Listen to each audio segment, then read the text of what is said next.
I'd like to thank you all for coming. It is fitting that it's snowing. That's why I'm not in South Carolina like I thought I was. I still love winter. I still love to ski. Harbor Springs is my home, and I'll be skiing Saturday morning when they open up again, unless Fred won't let me in the locker room. So I'll do my best again. This is the second time I've been fortunate enough to do this show here. I did edit it for length. The first time, I must have been really excited about telling the story because it went for 2 hours, and Dave Irish finally said, "Look, Bartlett, I gotta pee. So we gotta wrap this up because we gotta get out of here." So I hope to keep it under a little more than an hour, and we'll go from there. We'll see. I kind of broke it down into how the ownership status works. So we're gonna start with the Dorie and Nub and Dorie Sarns years from 57 to 64, then we'll go into the Fisher years and then kind of break it out as we go to that. That's the original logo that was there. Some of you may still have that china sitting around because we gave it all away when we bought the place in 77. I wish we'd have kept a little more of it right now. And you know, when you talk about nubs, anybody know who that is? Yeah, that's Ray Swan. Yeah.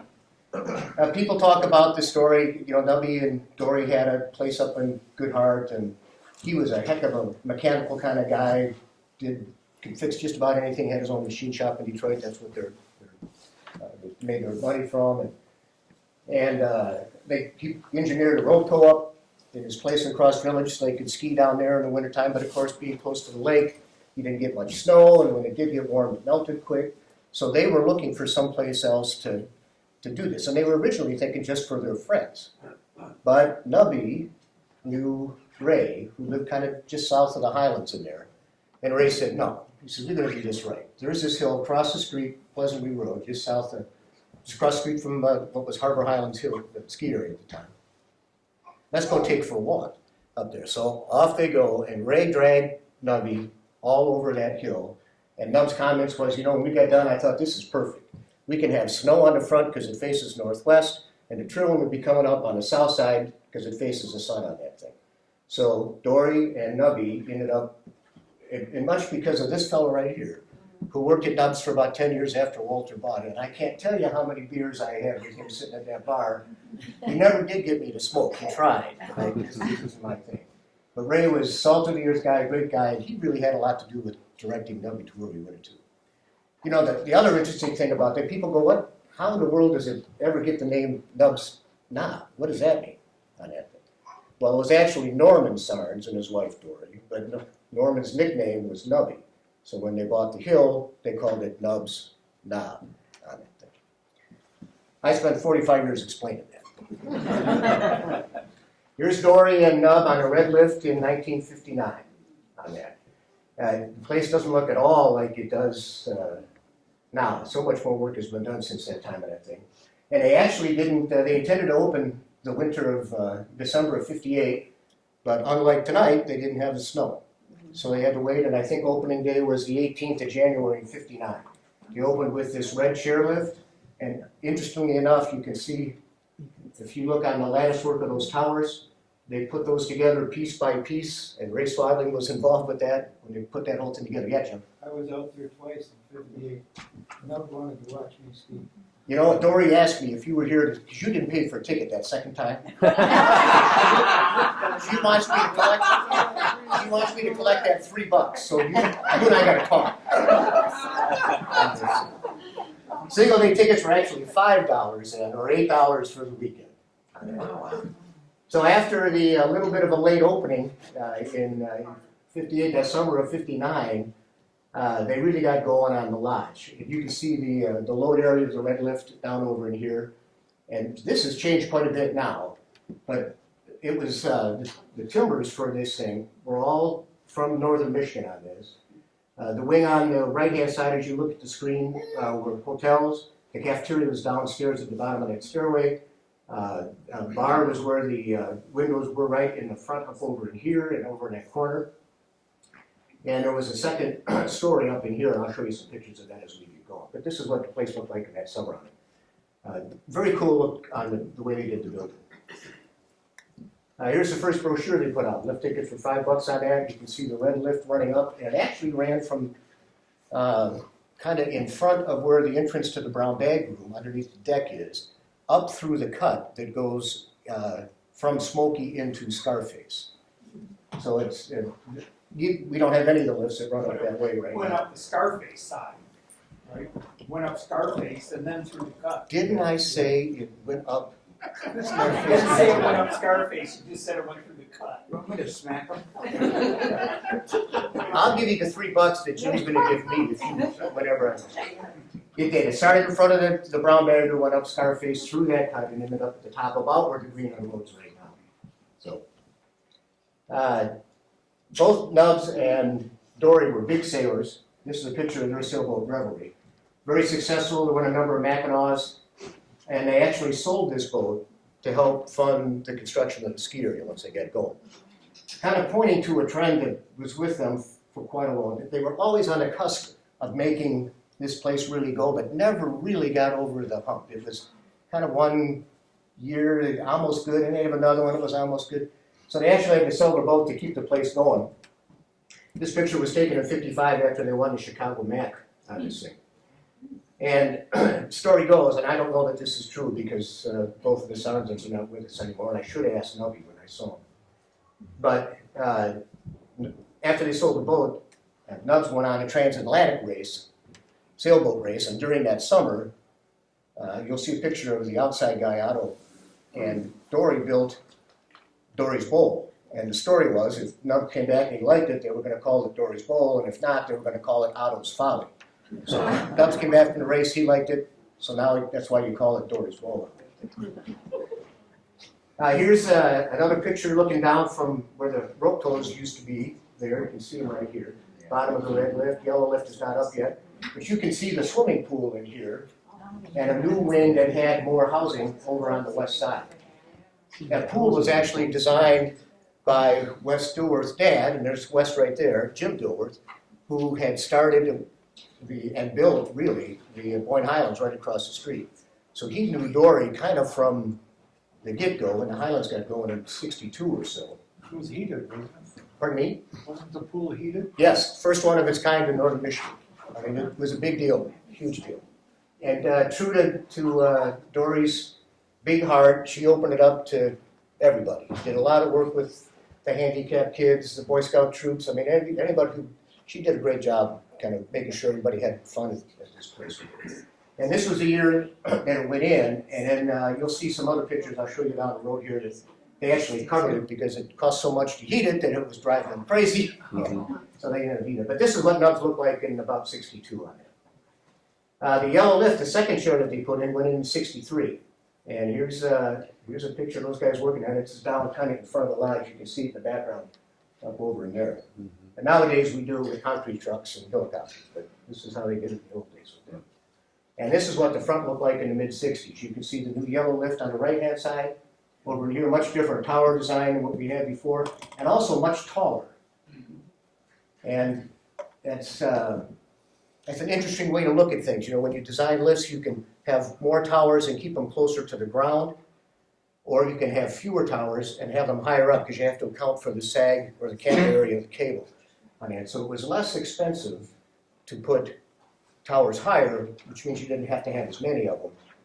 And that's kind of what they did here with this one. You can see that. Here's a picture of Dorie. And what a sweetheart.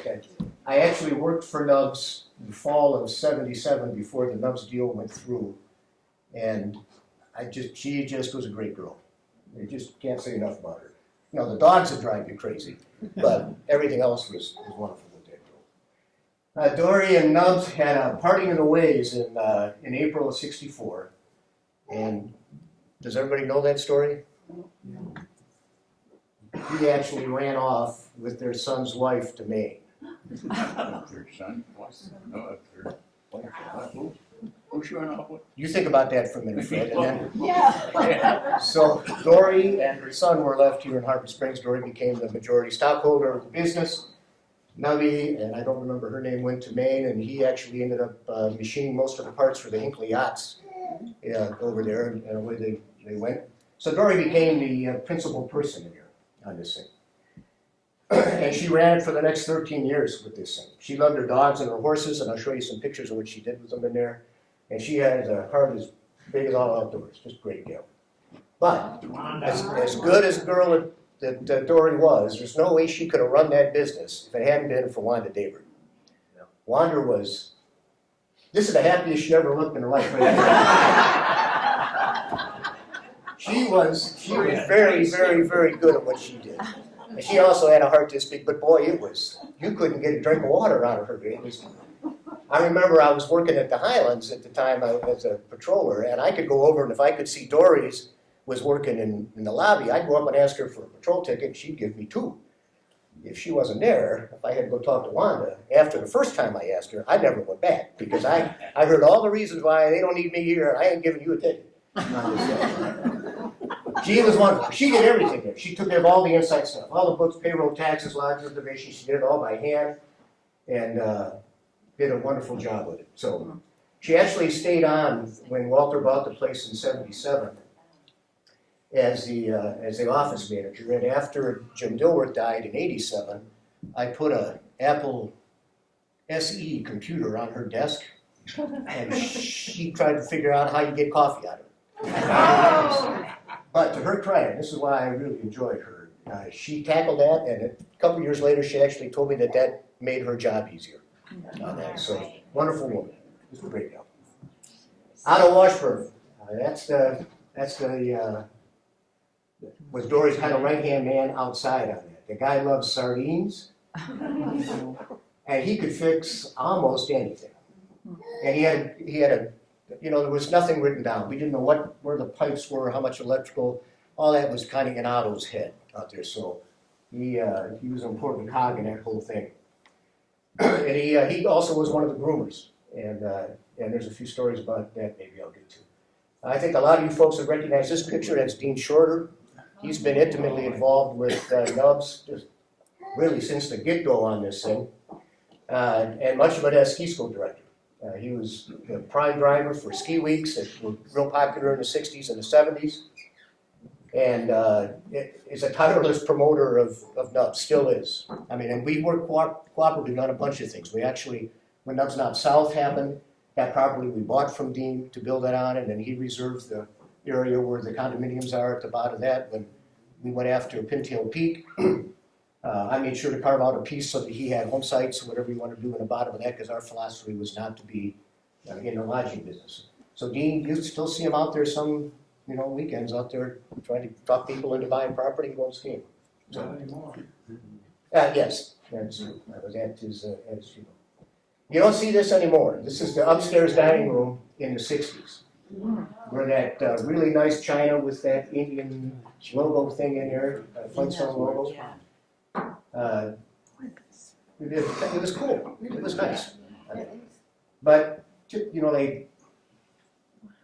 the kitchen was in the basement. The dining room's on the second floor, and there's no elevator. And so it was often created some issues with that thing. But very cool. This is high tech in about 1967. This is a Tucker made in Bedford, Oregon. Otto was the guy that drove it at Nubs. I don't know how many hours I got in that thing. And this was the best tool we had at the time to groom it. And this little gizmo here is called a mobile planer. And in front of it, you can't see what this picture is, a small blade that you could control with a hydraulic ram. And the theory was you would drive this over the top of the mobile, straddle it between the two pods on that thing, and then cut the top half off of the mobile and push it into the hole on the other side, and then smooth it off with that chain link fence in the back. I mean, Rocky and Bullwinkle stuff. This is really good. The headache with these things is it worked fine going uphill because the implement behind you would be held there by gravity, but when you're coming down chute or a Scarface, especially Scarface with the fall lines that are tricky, you had to be very careful that the Tucker got down first instead of the mobile planer because it would wrap around right up on your track and then you're stuck. And that happened more than once, and to me too. Here's a picture from '66 and I love it. I think many of you are going to recognize many of these people. Jack Burley, who was the PD, at the time. Ronnie Turcotte, you know, before glasses, look at that look. Isn't that wonderful? Ned Keys, look at that smile. Oh my gosh. That's because he's got his hand, I think, on the backside of Sandy Birdseye. That's what I think. And Irish is on the other side. Look at the smile on him.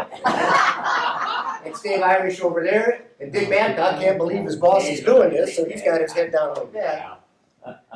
And Hank Miller, I think skied at, once he retired, I think he skied at Nub's every day we were open. And the guy never missed a chance for us to give him a free cup of coffee. And Al Willis was actually from, you can see his insignia is a little different down here. He was from Sioux, Canada, and but came down and skied weekends for a number of years down here. But a lot of talent, a lot of devotion, a lot of history in that picture right there. And, I showed it to Babcock 2 nights ago. I had dinner with him, and he just couldn't believe he ever looked that young. Here we are with another view looking down at the rope tool area. There were 2 of them side by side that ran up over there. You can see the yellow lift right here, and then the red lift house there. The East Hotel wing over here. The cafeteria was down in this area. This was ski rental underneath here. And now you can see that cover on the top of the pool, so it was easier for them to run all winter long in that stuff. Very cool. And then looking the other way down across there, this is from Valley looking down. You can see a few more things that we don't have anymore out there today.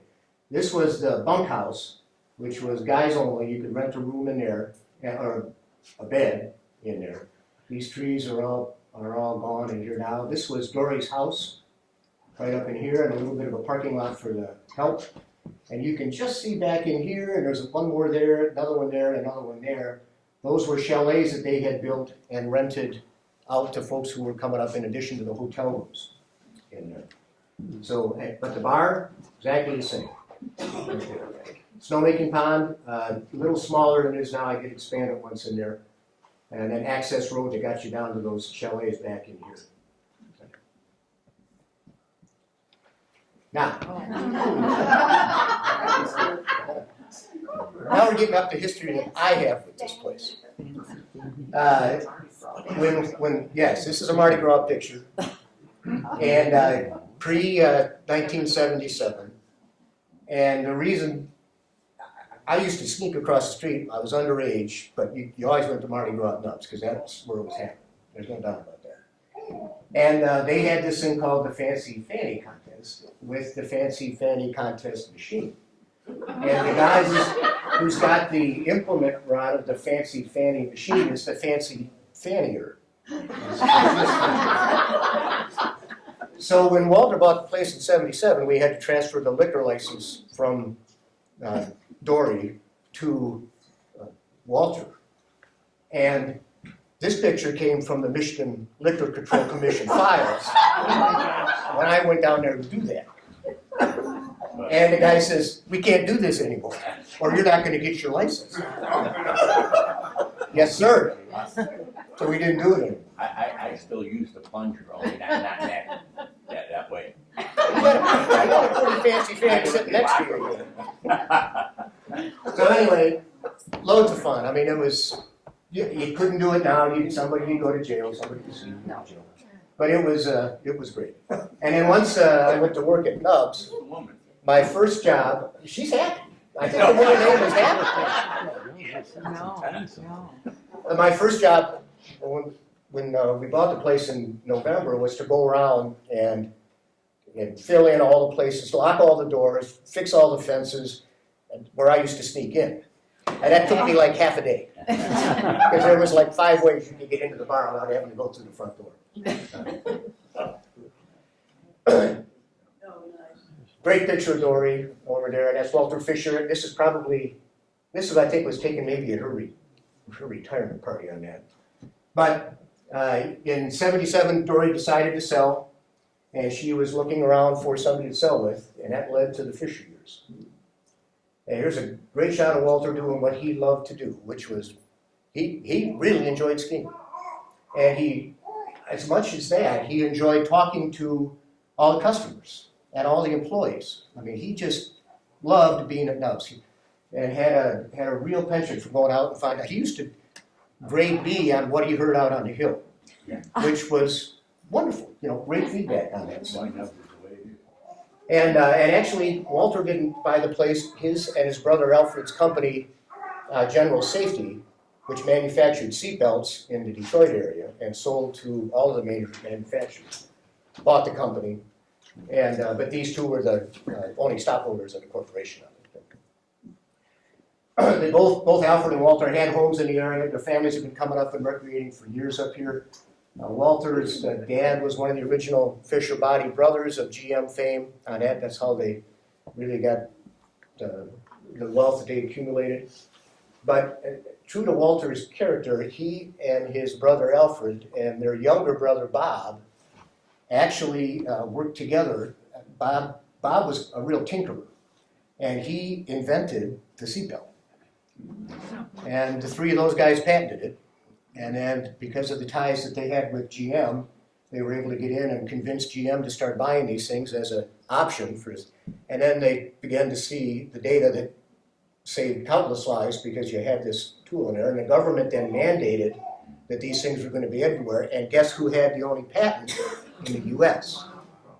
Walter told me once, the easiest way to make money is have the government protect your patent. Then you're good. So here's the three amigos. Great shot of Dorie in the middle. She's on her way out. Walter on the right, Jim on the left. Jim had known Dorie for quite a while because of the pool thing. Walter had known Jim because of some skiing at Boyne Highlands that he had done.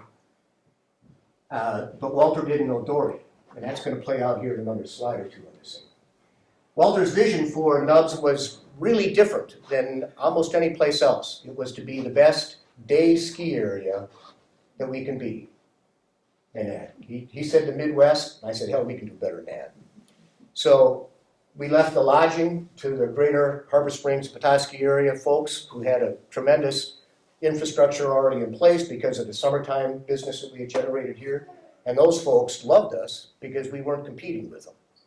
We basically did partnerships with just about everybody.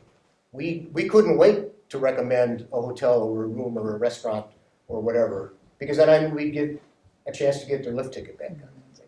So, a great concept on that thing, wonderful follow through, and key is collaborative. It wasn't confrontational, it was collaborative.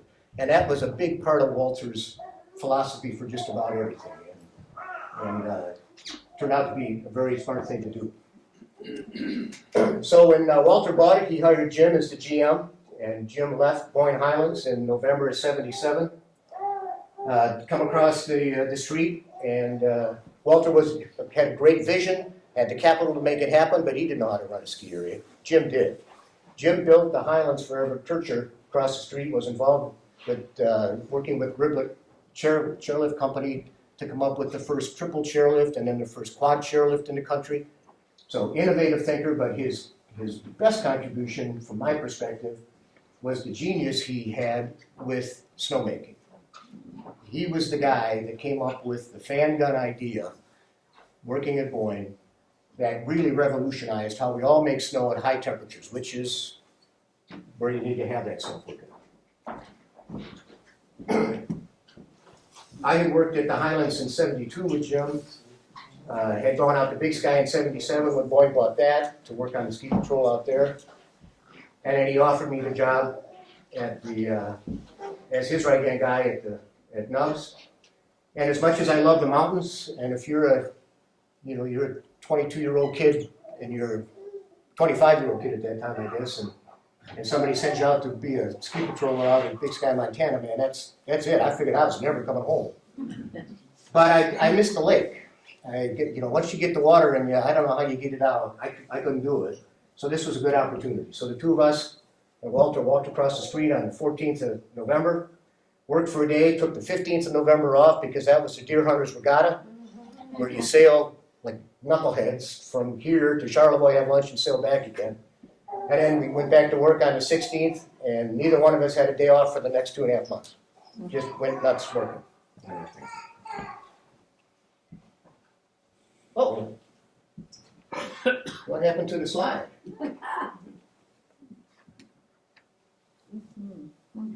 That's too bad. This is a great shot sitting on the deck looking with the hill in the background. But the team that Jim put together was comprised of Bill Shepler, who we all know from Shepler's Ferry, who ran the ski school. You know, you never see Bill without a smile, even to this day. He just is really good at what he does with that. Dilworth, Walter Fisher was in his picture. The inside guy was Don Barrett, who came to us from Walloon Hills. He was the inside fellow down there for Boyne, and Jim talked him into coming up here. And then I was the new guy on there, and if this picture was here, you'd see all those other guys have nice pants on and, you know, nice jackets, and I got my snowmaking suit and there's stuff hanging off of my face, because I was actually working where they were all John. But that was the team that Jim put together in that thing. First brochure in '77, tickets I think were $10. Season tickets, $130 on that. And here's what the place looked like when Walter bought it. You had the red lift that ran up through the cut in Scarface there. Yellow lift was overcut in between Scarface and Chute. And then this was the blue lift here. It went in, I think, '72 maybe. It kind of ran up on the other side, and there was a group of 3-run, short little steep ones here that come into play later on. And then this is the Dorie's chair and the Dorie's bowl area that we talked about with Dorie and Otto in there. And then easy mount coming off the side. This was Northwest Passage.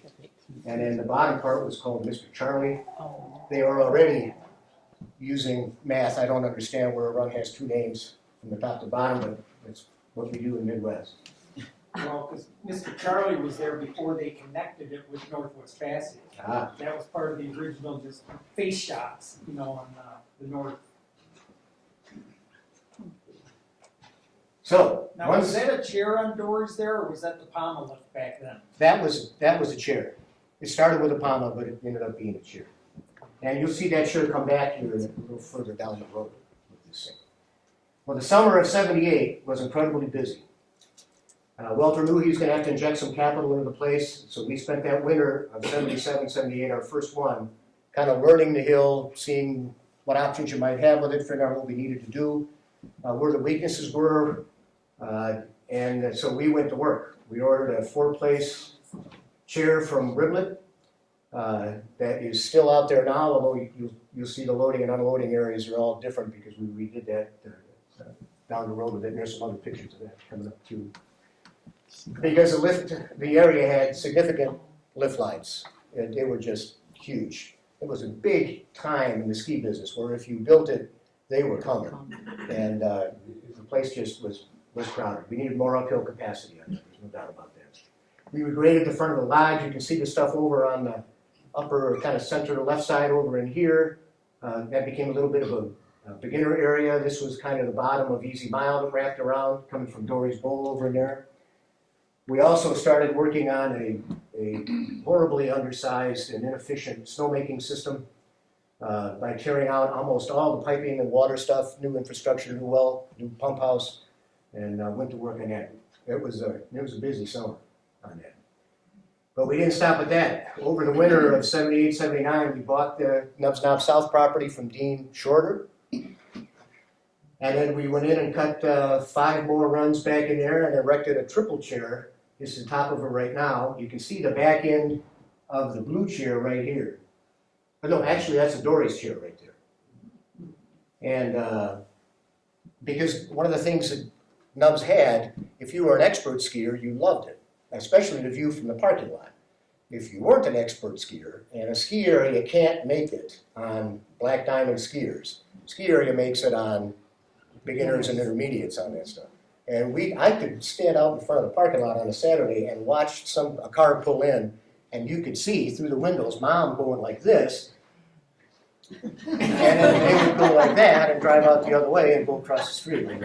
So we knew we had to come up with more stuff. And you can't change the way the hill looks, but we had to make sure we had more terrain with this. And the south side really fit that bill because it was all beginner and intermediate. Bramblewood is almost a mile long. It's very scenic.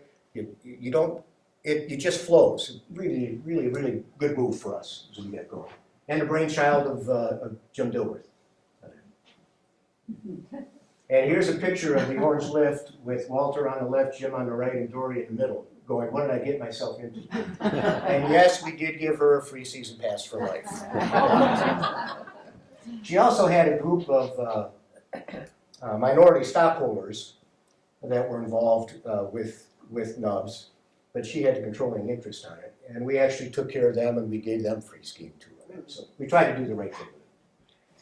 So after 2 years, the summer of 78, 79, we spent a lot of money and got a lot done, really increased the size of the area, increased the uphill capacity, increased the snowmaking capacity.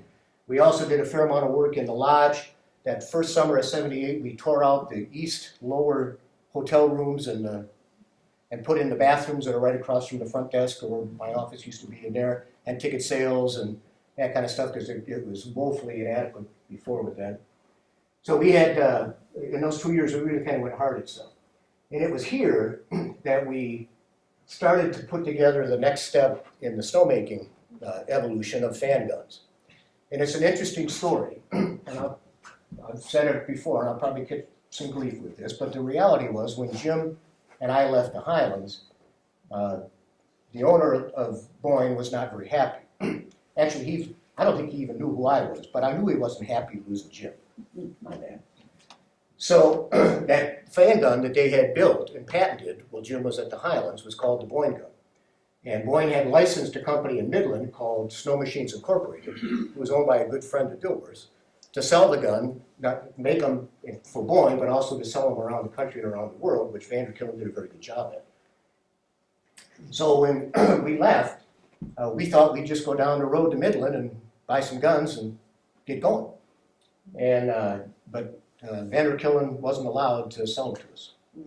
So we had to kind of pick ourselves up by the bootstraps and go, okay, what are we going to do? How are we going to make, let's do this gun again and let's fix what wasn't maybe, because we've learned a bunch of stuff since then. The Boyne gun was great advancement, but the Nubs gun, we fixed the flaws that the other ones had and improved it in 3 or 4 other ways on that. So we started working on that gun in about now, and it took us 5 years to really get rolling on this thing. I think we finally patented it in 84 or 85. We'll get going.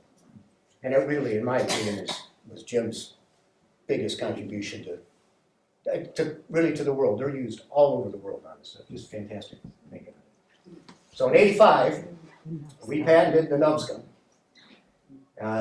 It was designed, invented, it's built, and it's used right here. The only place it's not used other than Nubs Knob is, I've supplied some down to Mount McSaba in Charlevoix. I try to help them out in those little areas get going on that thing. And I think there's 2 of them down at Holiday and Traverse City. But other than that, you won't find them anyplace else in the world than right here. And what we did with this gun is that little nozzle, you can kind of see it right there in the center of that fan. That's a 33-inch fan on that thing. And then there's bulk water that runs along the top on both sides, and then the bottom down here, and the top up there. The Boyne gun only had water coming out on the top of that fan. And it was directed down, so what would happen is you got what was called a wet nose in the business. Because the air from the fan wasn't able to support and blow out all that water, so it would run down here, and 20 feet in front of the gun, it would be soaking wet. I mean, you could almost see waves going through it. So of course, when you move the gun after you got enough snow up there, you're left with an incredible ice spot that you can't fix. So we solved the wet nose problem by adding bulk water to the bottom in here, and that helps support the water coming out of the top on it. And with the fan blowing hard out through this thing, no wet nose. We also ended up with much further carry out there, and that's good, because the more time the molecule of water has to float before it falls, the more time it has to freeze, and that gives you better quality snow. The other brilliant idea on this was central nucleation. This little gizmo right here takes compressed air from that air compressor, mixes it with a little bit of water that we control with that valve right there. And that allows us to seed the bulk water that's coming from that big ring. Because all precipitation needs a solid particle to form around. Rain, if there's a piece of dust in there, that's what helps take it from a water vapor to a solid on that thing. So we artificially do that with this nucleator, we call it.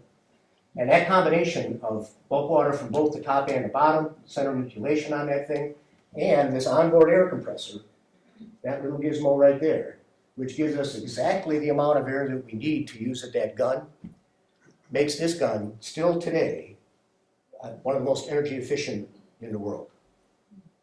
So not only does it make better snow, but it does it at less cost with that. Because your real cost in this is moving water and compressing air. Compressing air is the most expensive thing you could do. And the Boeing gun needed a central air system. So they had a gigantic 2 or 3 2,000 horsepower compressors at the bottom, and another set of pipes that ran underneath the ground on that thing. And you never ever balance the number of guns exactly to the size of the compressor. So you were usually throwing away air as you went on that thing. And we fixed all that stuff with this. Very cool. So now, after we got the nubs gun going, and now you can see that here's a barrel, a 33-inch barrel over here, and there's that nuclear I'm talking about right here. And I think there's another air compressor. So not to rest on our laurels, in '86, figured we really needed something that was gonna, if we got a big spot we gotta fix, we need a big gun to go fix it.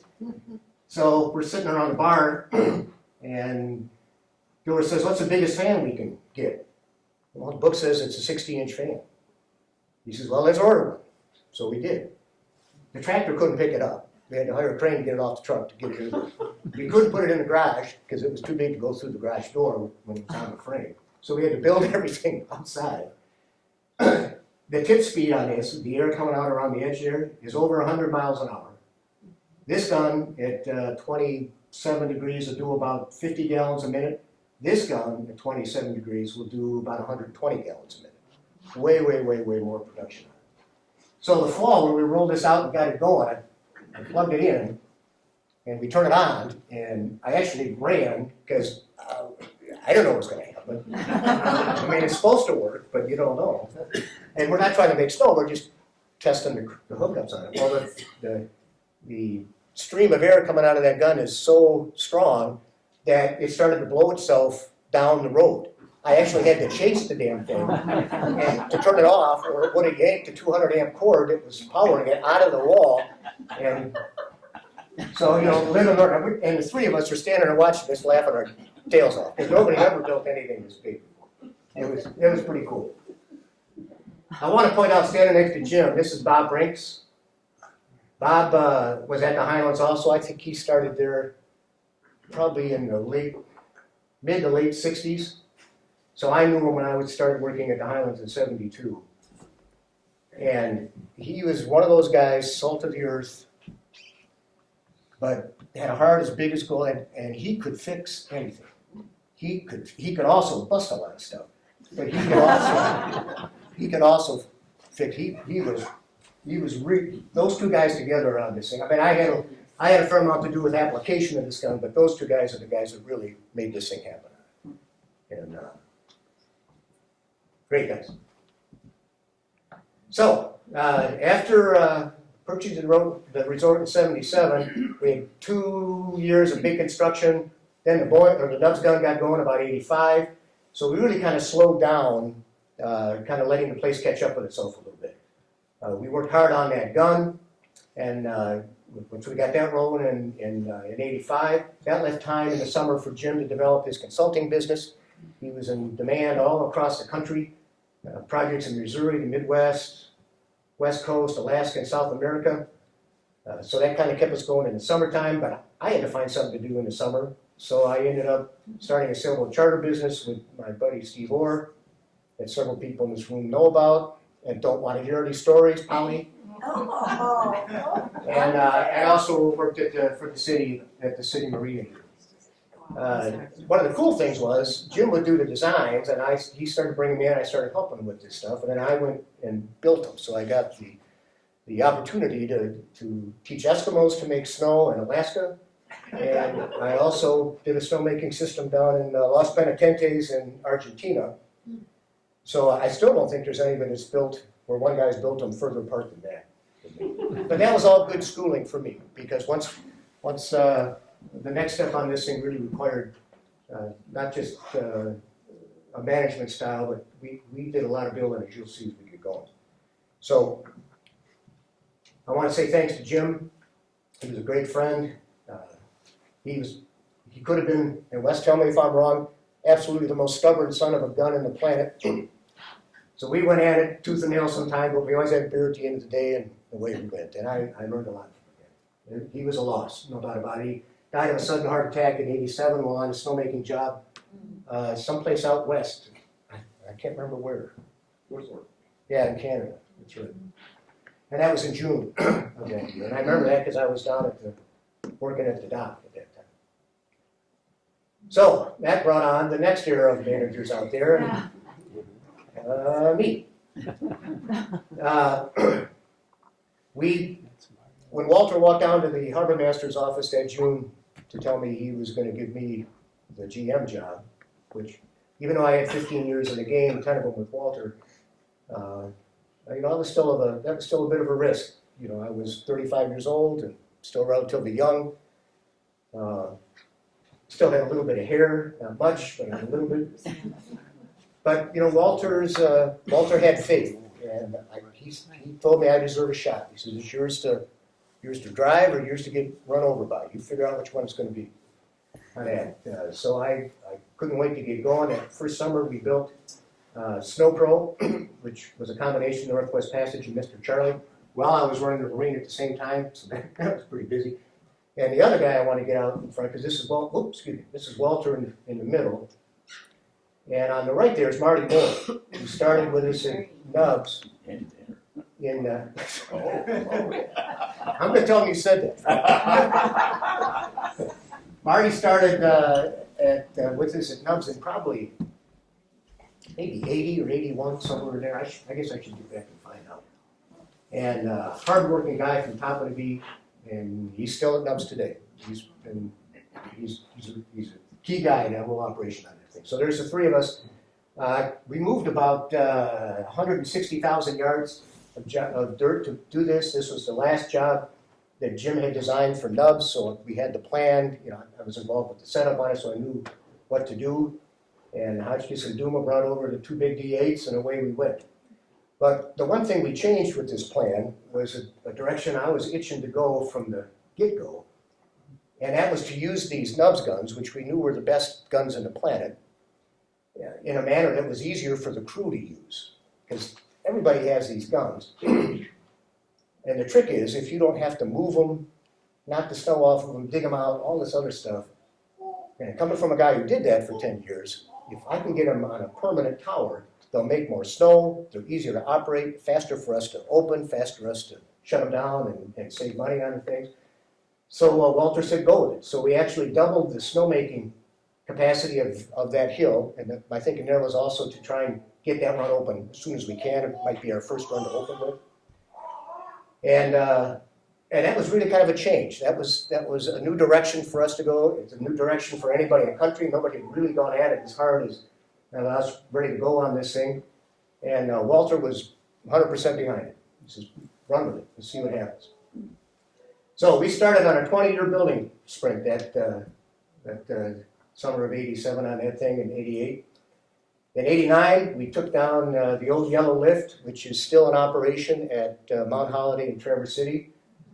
And we moved it over to the other side of the chute, opened up some more terrain from that lift over to the woods to the west. It's now called Twilight Zone, because that's what the kids called it. And then we did something that hadn't been done anyplace else in the country that I know of. And this was the old red lift, well, part of the old red lift, or yellow lift line, excuse me, right here. In fact, that's a lift tower foundation. That's a lift tower foundation, and that one might be too. That's the old Tower 5 up there.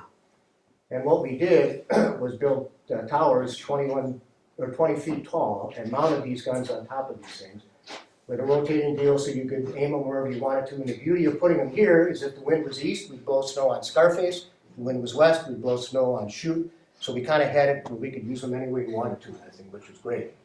And making snow on this hill before was just a huge problem because it's so steep. It's difficult to walk on, difficult to anchor the guns down to. We would make 4 or 5 feet of snow in there, and that was really a challenge. So this was a big step into really solving a number of the problems that we had. The cool thing about this was where the first red lift went up by hand, piece of metal bolt. We did this with a helicopter. It came up twice. First time was to take the old lift towers down and pour the foundations for the new snow gun towers and the new lift towers. And then we had to let the concrete cure for a couple of months, and then the guy came back up, and we had everything ready to go. We set all of that stuff in less than a day. And there was probably 500 people watching this whole thing from the parking lot down here, including people from Crystal Shush, Cabernet, and Boyd watching it. It's the first time anybody in Michigan had used a copter to do this kind of stuff, so it was kind of fun. And fortunately, it all worked. That was a real plus.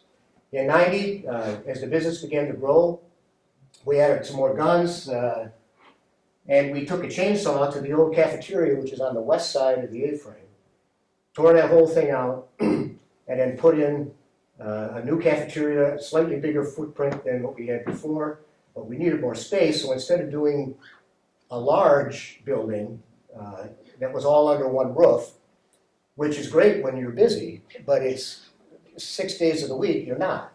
So when you're in there, you feel like you're in a cavernous building, and I don't feel comfortable like that, and neither did Walter. So we actually added a second part back over here. We could open as close as we needed, and that's still in use today with that thing. And as usual, we use local trades. I generaled all the jobs. We did everything in-house, just like the snow guns. We built it ourselves, banded it ourselves, used it ourselves, singled all this stuff. We did all the planning for the lifts, the snowmaking, the slope layouts. So we did, because who knows it better than the guys who are out there working on this thing? That's my theory. 91, we added a new triple to the Brown, or to the south side, because that area was busy as could be. And I also wanted a second lift back there in case the orange went down. That was always a scramble, because you had to get those people out of there. There's no way to do it. So that was always, this one made me sleep a lot better at night. We had a couple more runs with Bayview and Dogleg, and whenever we had an uphill capacity, we always tried to add more skiable terrain so that we didn't just jam more people into the same spot. We had the ability to spread them out a little more, which was always great fun. 92 was a really fun year. We decided to make learning to ski as easy as possible. Long before the ski industry started thinking that was a good thing. I mean, we were 15 years ahead of our time on this deal. So we actually built this big-time ski area out in front of where the rental room is right now. It's a 10-acre slope right there with a 10% grade, which is just what you want to learn. And JP will probably back me up on that one. And what we did was we don't charge. It's free. So you want to come out and try it? Come out and try it. You want to take a lesson? You got to pay for the instructor because he's got your time, but you don't have to buy a lift ticket, so you don't have to invest into that. And we tied that right in with the rental building at the bottom. You'll see this pop up in a minute. So you walk in the front door, get your stuff on. We help fit your boots individually. You walk out a sliding door with your gear, and you come out right under the bottom of this, and you get on the lift and away you go. Almost everybody in the country is doing this now, but that happened at Nub's first. So in '93, because why not? The old Dorie's Bowl chair was over there, and we needed a place to put the terrain park because that was getting to be more and more popular. And we were out of the old double that was the Dorie's lift that had one of our biggest lift lines in it. So we actually took that lift down and replaced it with a brand new riblet quad. And you can see this chair looks different because it has a single bail here and external setup on it. Those are much easier to load. The chair is much more stable. The old green had two of these and a little parallelogram assembly, and that allowed the chair to rock quite a bit when it came through, made it tough for the operator to get you into that chair and get going. So we made sure we fixed those problems when we bought this lift. But we stuck with riblet because those lifts are bulletproof, and they still are today. We also put in a huge increase in our snowmaking. You can see tower guns over here on Dorie's Bowl. There's snowmaking installations all the way up and down the bottom of this lift. You can see tower guns over on. So we can really get on it when we want to get over there with that, because that's the trick. So in 94, or over the winter of 93, 94, we re-engineered the old Palma 2 place, and then we put it over on Big Time, lowered the seat so it's great for kids. It's 2 inches lower than every place else on it. Had a haul rope speed that's about a third less than the chairs. And now you got a free beginner area with a free lift, so you don't have to use a rope tow anymore. And of course, I'm going to go back on my word in a few slides, and you'll see what we did with a rope tow. But this really completed that whole beginner setup on that thing, and it was and continues to be very successful. So in 95, we tried something new too. We opened up the first Glades in the Lower Peninsula. That might be Steve Schultz. Or one of your grandkids. I had skied, I love skiing trees. I love skiing them out west. It's great fun, but nobody had done it in the Lower Peninsula. And I got quite a bit of feedback. People thought, you're going to hurt people in there. The reality is, in the trees, people ski slower because it's scarier. Doesn't mean we don't have folks bumping off of them, but the accident rates, and we keep detailed statistics on this stuff, are far less in there than they are anyplace else in the world. Now, they're not worth a nickel if it doesn't snow, but when it does, they are really fun, and people just love it. So we got going on the Glade stuff. We also did a new locker room building, a ski patrol building. We expanded the lobby, general store, ticket sales on the front end of the east side of the main lodge. And I also got started on Pintail Peak. That hill I knew about, obviously, on that. It was state land. And we were in a position where we could probably start to go after that thing. So I got going on that a little bit. That was a long and arduous journey, transferring that land from the state, but we got started about here. And knowing that Pintail Peak was coming caused us to take a look at the green lift, because you had to get, this was the way you got up to everything, south side and what would eventually become Pintail. And so we redid, you can see now it's got a center pole instead of that exterior framework we saw in that earlier slide. It's got the single bale, but the outside is called a beer keg design, or chair design, because your shoulders sit about at that wide area, so you don't feel cramped when you're in the chair. And that really improved our loading efficiency on that lift. In addition, these gates we designed and put up, and they're the ones with those little wands that open up long before the big lift companies got going on that stuff. Because it's a great way to control your crowd, so hopefully you don't have somebody inadvertently ski into a chair. It still happens, but it does minimize that. So we started, in addition to this, we started cutting. I had the trails laid out over that previous winter and summer on Pintail. And we hired a forester to come in. We actually harvested the logs. The only thing we didn't reuse on there were the stumps and the tops. We had to burn those, but the wood all went to good use, which was great fun. And of course, the logging guy thought we were nuts. You're gonna what? And just take down the trees. And we're all setting up for the winter of '97 when we opened up Pintail Peak. So the year before, we cut the trails and it sat over the winter. The next year, we went in and put in the snowmaking, put in the black chair, and that was a significant job, because there's a lot of snowmaking there.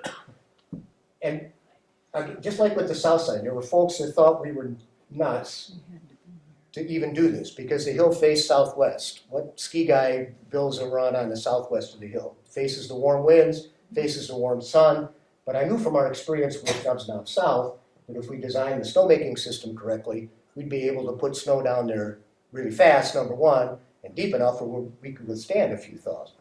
This area, I've never felt we needed to open with that or to close with it.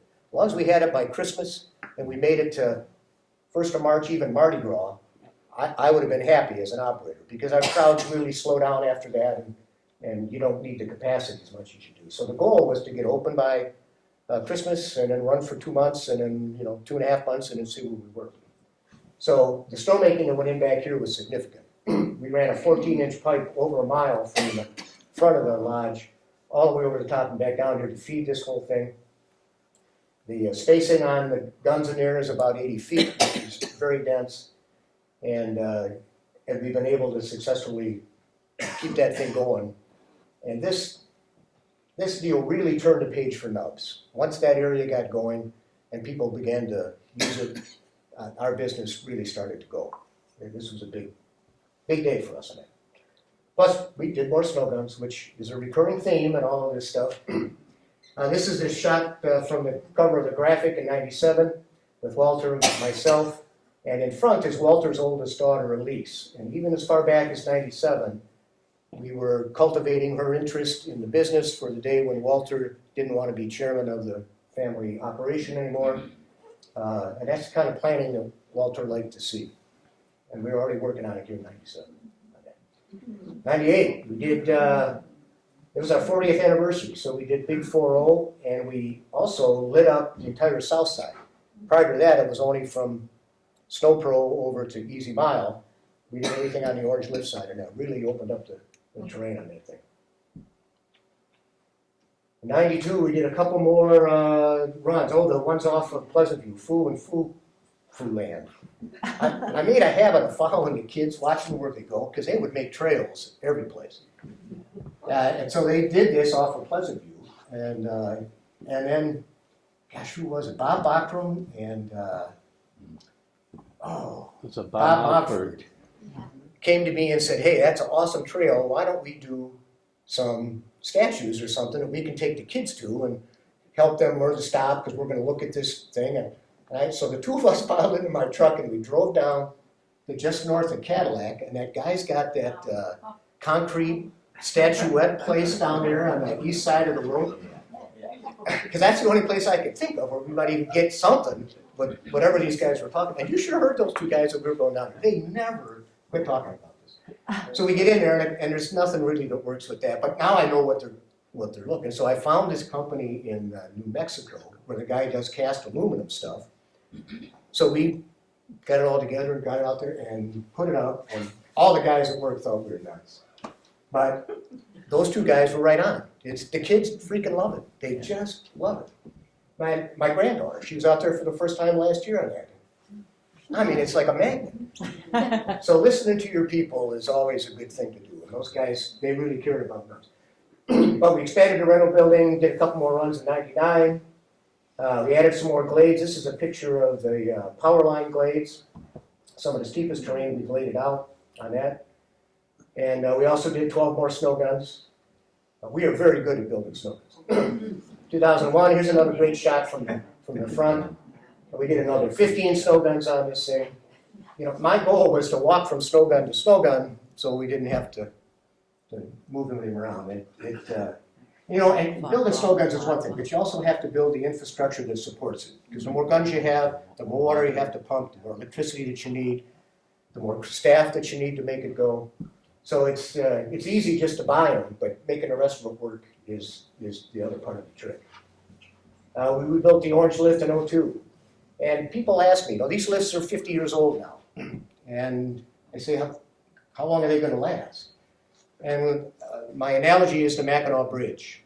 If you maintain it right, you do your NDT on it, you have knowledgeable people with a great train of passing knowledge down to somebody else on that thing, really, they will last for a long time. We've replaced the motors, we've replaced the shivs, we've replaced the rubbers on the wheels, the bull wheel liners, the gearboxes we've maintained.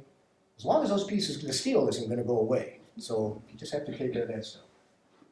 Nubs has an enviable safety record in the business, and much of it is because of the effort we put into making sure these things go.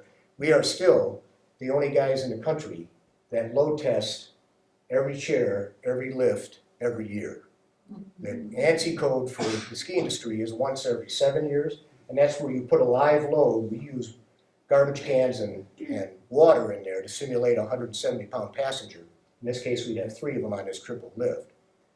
And then you test each brake individually to make sure it works. You test the auxiliary to make sure it's still strong enough to pull the load, so it works. So then I know that everything on that lift worked at the beginning of the season, and we're still the only guys that do it.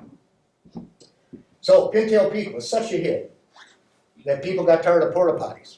That became my #1 complaint in the office, and that is a first-class problem. So we started a couple years before, in about '01, we started planning this.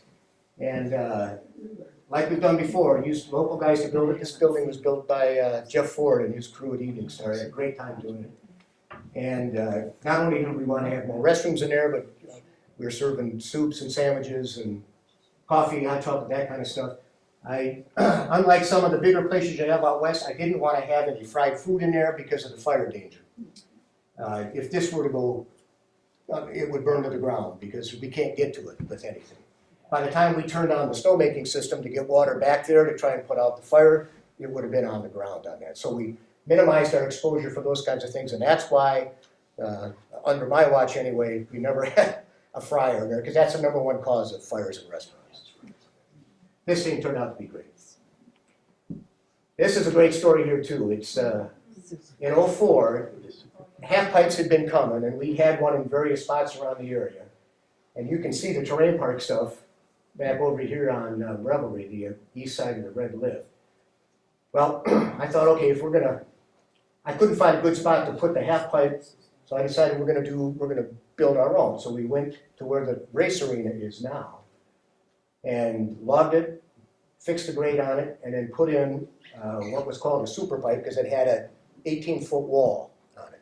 This was the rage. I mean, it was all over the place. When I talked to Walter about it, he says, great, let's try it.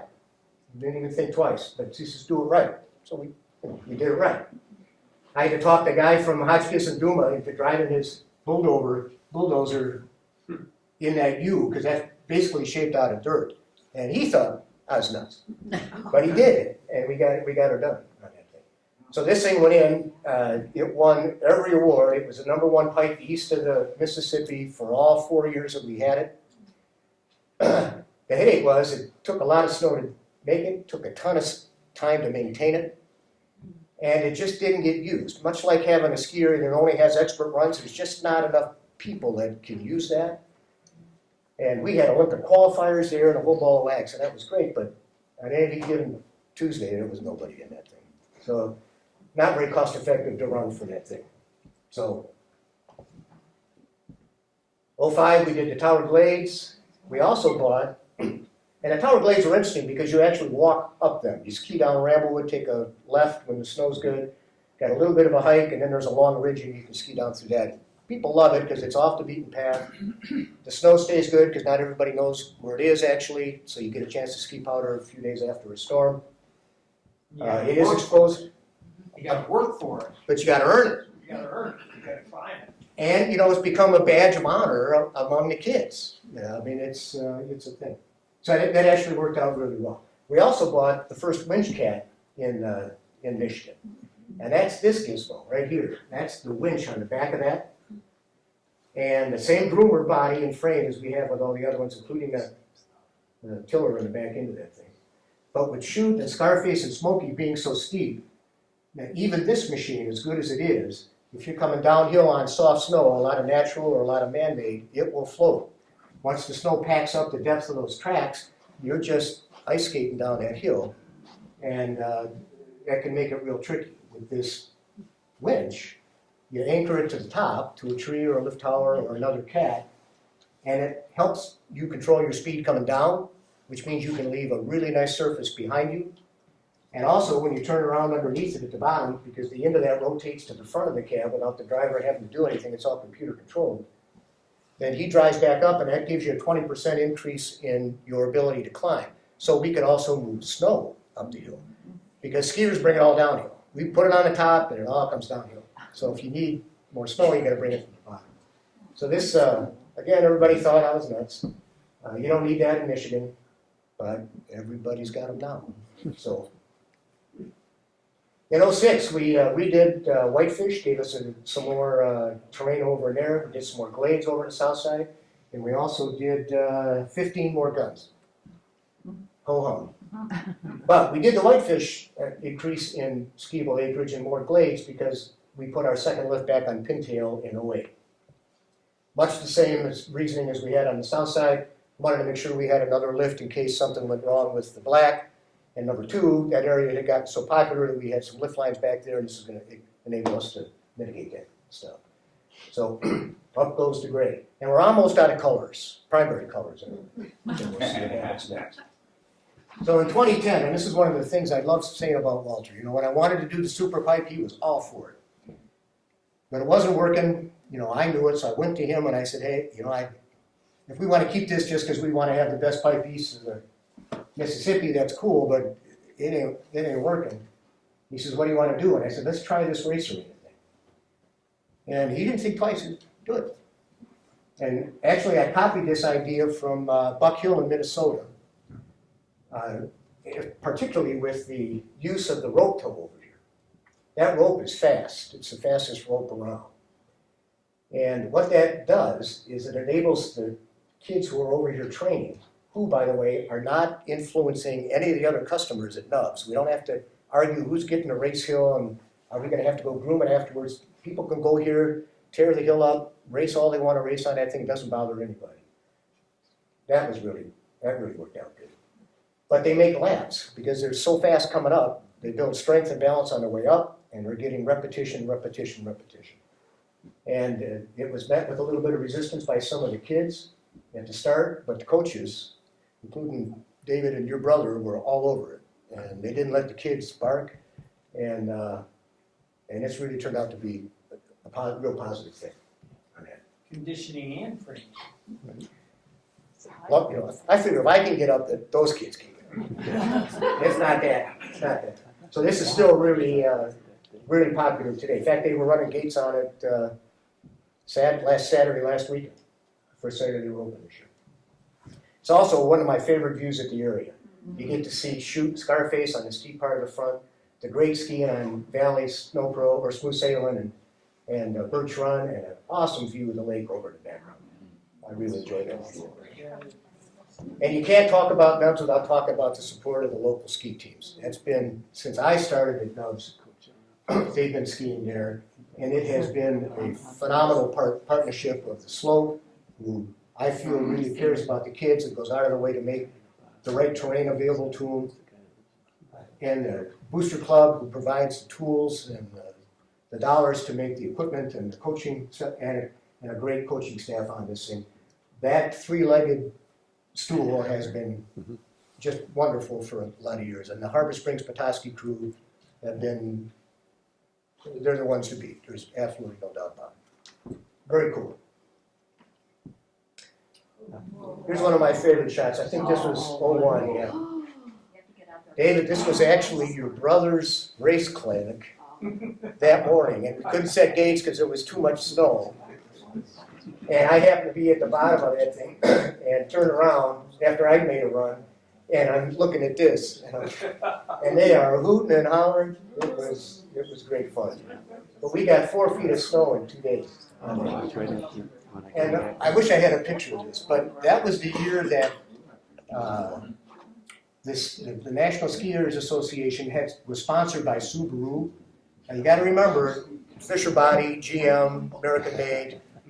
Subaru's not American made, but because of our relationship with NSAA and the NASTAR program, they gave us a Subaru, whatever it was. I don't know, whatever their car was.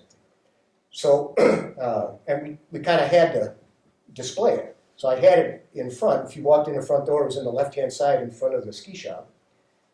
And the first time Walter saw that, he walked in and he says, "What's that?" And I said, and I explained to him, he says, "Well, we got to do it, I get that." But so then this happens. So the entire Christmas week, all I did was tell the guys, don't shovel off the Subaru. So there was this big mound out in front. Nobody knew what it was. And then we gave him the car back in the middle of January. Nobody knew. So it worked out. He bought it. Was so happy. Nobody told me I had to shovel it, Walter. We don't have to shovel it. Lake effect snow. Isn't that a great shot? Yeah. It's one of my favorite ones. I mean, look at that coast of Superior and the St. John. Wow. The headache is we just don't seem to get as much of it as we used to. Hence the gigantic push for snowmaking that Nubs has done.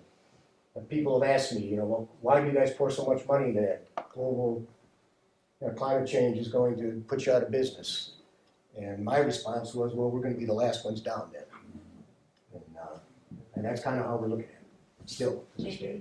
Yes. How many snowmaking machines do you have now? There you go.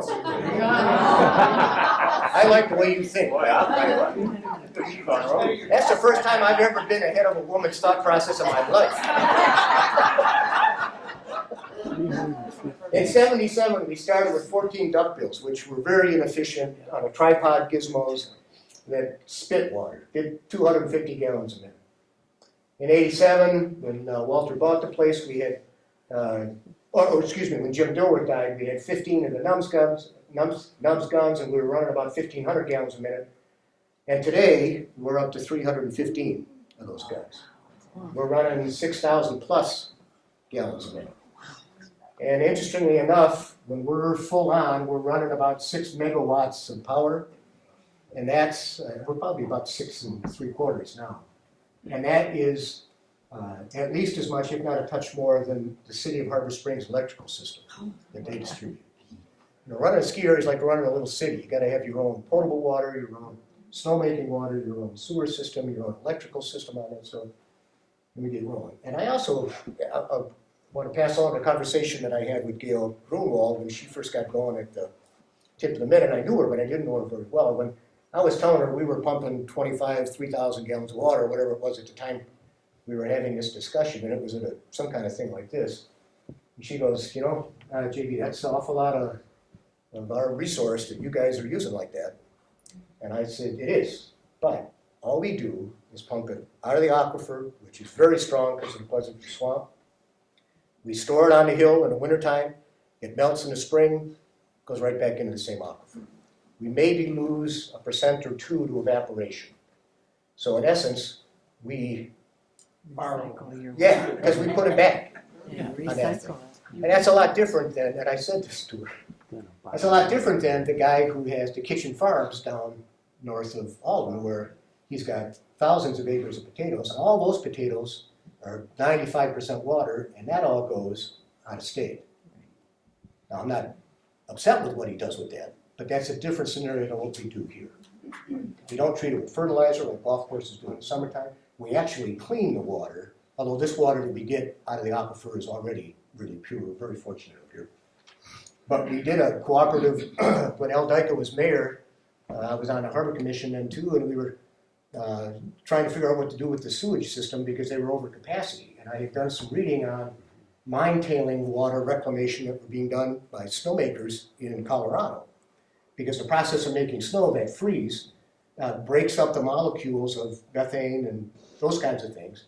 So we actually put 2 guns out of the sewage facility down on east of town here, and we made snow with that. We got the DNR involved with this thing, and they came up and did testing on it, and you could walk out there at 2 o'clock in the morning when we're making snow with those guns and smell the odor of the sewer, because we were treating gray water. But the stuff that fell to the ground after all the testing we did with the state, and they were all over us on this thing, you can eat it. So snowmaking actually purifies whatever the water source is. It can't take radioactivity out of it, but biologics it can. Snowmaking is the key. I think that's the theory of where I'm going. And here's some pictures. I think Nate Peterson actually took these. Great guy. And they're on the south side of Pintail. I don't remember which one. This is the toughest job in the game. I don't care what you do. This is brutal, especially the midnight shift. These guys are always wet. They're always cold. You're never on the flat. The wind is never blowing in the right direction. They are the guys that carry the winter economy in northern Michigan. So you see a snowmaker in a bar, you buy him a beer. You don't have the money for it, you call me, I'll give you the money, you buy him a beer. Because these guys make it happen. And I need to update this shot because today our capacity would allow us to make snow over on Dorie's Bowl also and Easy Mile. They actually had Easy Mile open on opening day last Friday, first time they've ever had. It's almost a mile of snowmaking. That's very impressive. But look what this does. I mean, that just, to me, that's beautiful. And here's an illustration of what we do. That's Smoky in the fall. At the Smoky sign, it's at the top of that hill. That's Tower 9. And when we get done, that's what it looks like. Look at how. That's the same lady, too. Can't talk about snowmaking without grooming. We were the first guys to buy these hydrostatically powered groomers with these awesome tillers in the back. Rotating bars with tines in there that grind up the snow. You can control the depth, you can control the speed. The tiller follows the machine, so you end up with a nice clean track around that. We were the first guys in the Midwest to have one of those. I could drive the first one up and down wherever I wanted to, because that thing will go just about anywhere. Here's old school grooming, and here's where we are today. Wow. Each one of those babies is over 400 grand. And the interesting thing from my perspective is every skier in a country can buy that. Every skier in a country can buy a snow gun, but you gotta have it's people that make all that stuff work. And I think that's the thing I've worked the hardest at. I've been so fortunate at Nubs. We have such a great group of people who are back every year or stay or work year round at that thing and are very talented, and we work very hard at trying to make these things work. And I am damn picky with snow because I like to ski it the way I like to ski it. So, and everybody gets it there, and that's a very cool setup. And here's proof in the pudding. Mardi Gras 2010s, a buddy of mine was up in Plain took these things. Not a lick of snow anyplace else. Everything open on the front, not a bare spot. Everything open on the south side, not a bare spot. Here's Pintail Peak, everything open there. And I don't even plan to keep that open through the middle of March. Still in great shape. And then I got folks that are telling me, well, that's a waste of money. Because you close and all it does is melt away and you spend all that money and I'm going, well, wait a minute, we're a ski area. We're supposed to be skiing. You know, why can't I ski almost the whole place and not have to ski around brown spots? So this is how we do it. So you can't talk about There they are. snow grooming without food. There's Ralph and John. Those guys are just the latest rendition in a long line of wonderful cooks we have in there, starting with Marvel Bontner, and then going to Betty Sperling, and Pauline Cook, and then Linda McElroy, and then, who else? I'm forgetting some, oh, and then these guys. Funny story, oh shoot, we're gonna be done by 7. Ralph had cooked at the Crow's Nest for years, and I knew Michael and Linda, and Michael was actually a lodge manager at Nubs, I heard, for a while there. And he decided not to cook, so he was working for Eddie Main, raising hay up at your place. So I'm looking for a cook, and I'm thinking to myself, I'm gonna wait till the hottest day in June when Ralph is making hay, because that is the worst damn job on the planet. So I wait. After lunch, I get out. I see him driving the tractor out there. I drive my truck right out there. I didn't get shot. Ralph stops. He looks at me and he says, "What do you want?" I says, "Are you tired of this? Do you want to come to work for Nubs?" And he goes, "Hell yes." Great guy. Best soup guy I know. And John, I mean, these two guys together are just A1. Can't beat them. I promised Walter that I wouldn't leave Nubs until I felt we had my replacement, number 1, and number 2, a succession plan for all of the various key positions that we had out there. And it took me a few guys, but I eventually found Ben, I don't know how it worked out, but we ended up working together. You can see here, he started from the bottom, and which is important to me because I think the guy that is in that spot needs to understand what really makes the place tick, and that's the snow. And it's important with that is the interaction with the crew that you get, and you only get that by working with people instead of telling people what to do. So he jumped right on board, and he's still got that smile today, so it's good. JJ, I stuck with him, tremendous fella, had some issues, but stuck with him. Absolutely one of the best lift mechanics I know, and I get to travel the country and look at every place. He's about ready to retire. But the good news for all of us is I had his replacement hired 10 years ago, and he is going to be better than JJ. That's what you want. And the other good thing is Johnny is really a good groomer. He is an artist in one of those cats, so he wants to get out of the lift stuff, but I think you won't see him because he's not a real out in front kind of guy, but he'll still be pushing, getting hills ready, grooming, and doing that kind of stuff on a part-time basis, which is wonderful for those.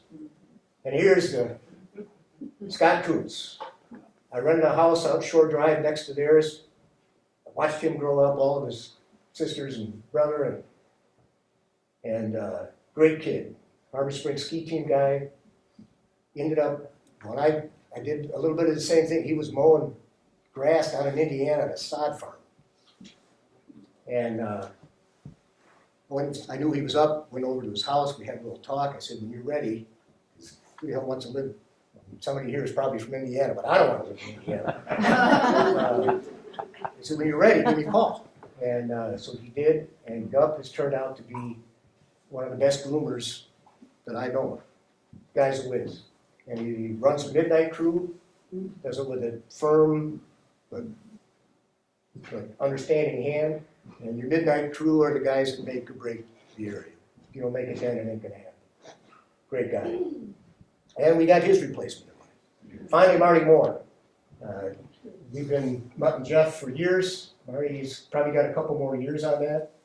Very experienced, very knowledgeable guy. Hard working, got a work ethic that just doesn't quit. And his son, actually, I hired quite a while ago, and with the intention of moving him if he wanted it, he does. And so that's going to happen here in the next couple of years too. So I kept my promise to Walter. The awards are massive. You can look them up on the website, but just unbelievable, especially for an area that doesn't have lodging. So I want to say thanks to Walter. While he wasn't an operations guy, he knew what good snow should feel like. He knew how much chicken ought to be in a chicken soup, and he knew what the temperature of his Budweiser should be. And if I could get those three things right, I was good for another day. Marvelous man. Very, very fortunate to have him and his family in the area. I talked to him every day for over 30 years, and it was a 2-minute talk about business and a 20-minute talk about how my kids are doing, how his kids are doing, where the best bar hamburger is. Hey, let's go out on a boat because I want to go over here and do this. I mean, it's just a great guy. He died, I think, at 17 and made it to 90 and still got 10 days of buck camp that year. But the good news is we have been working with his oldest daughter, Elise, since the late 90s. She's very versed in what goes on at Nubs with that. And her and her family continue to be the sole owners of a privately held corporation. And their intention, which is very strong, is to continue to do that. And Elise really has had an active role in this. And she also, much like her dad, spends a fair amount of time giving back to the community at the hospital and those kinds of things. So I think the future is very bright for the place, no doubt about it. Okay, so I wanted to throw in one more picture here. This is 1971, and that proves that I had hair. Can you believe that? I thought you might. All right, did I make it by 7? I did.